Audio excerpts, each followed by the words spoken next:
চলে আয়, আমার সামনে এসে চলে আয়, চলে আয়।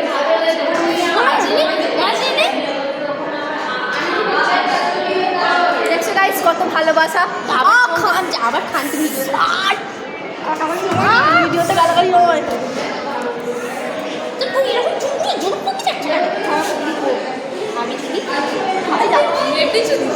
ভিডিওতে গালাগালি পাচ্ছে।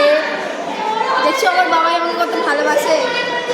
এটা গিফট করেছে কেউ বলতো 50,000 টাকার চেন। এটা গিফট করেছে হচ্ছে বুলবুলি পাল। আর এটা হচ্ছে আমার আর একটা ডার্লিং। ওর মুখটা কালো হয়ে গেল, আমি খেয়াল করি।